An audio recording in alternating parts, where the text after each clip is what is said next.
गधा। कृष्णापुर नामक गांव में एक कपड़ों के व्यापारी रहता था।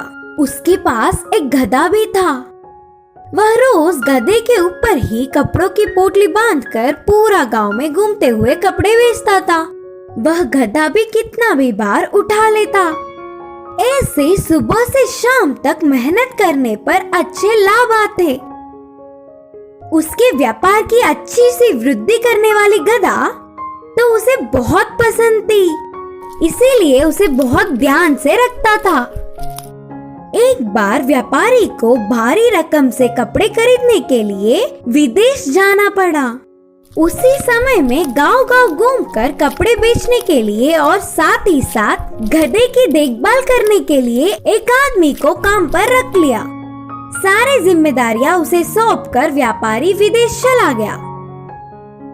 कुछ सालों बाद लौट आने वाला व्यापारी अपने गधे को लंगड़ाते हुए चलना देखा। वह अपने पसंदीदा गधे को ऐसे लंगड़ाती हुई चलता नहीं देख पाया। काम वाले को पूछने पर भी उस विषय में उसे कुछ नहीं पता करके कहा।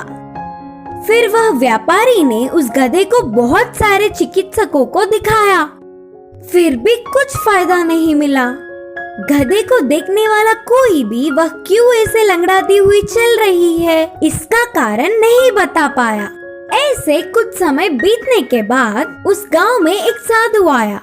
महाज्ञानी साधु उसकी गधा क्यों लंगड़ा रही है, कारण बोलेंगे करके विश्वास करके उनके पास गधे के साथ गया।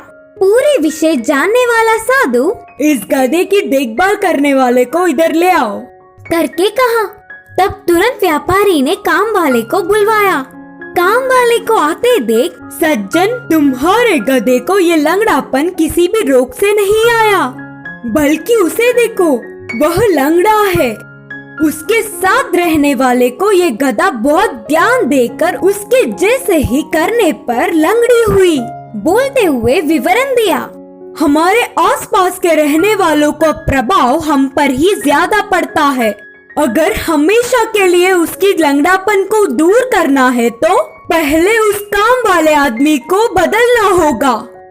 व्यापारी उनकी सारी बातें मानते हुए तुरंत काम वाले को दूसरी जिम्मेदारियां सौंपकर उस गधे पर कपड़े रखकर घर घर घूमकर वही बेचने लगा। कुछ सालों बाद मालिक को देखकर गधा भी पहले जैसे ठीक से चलने लगी।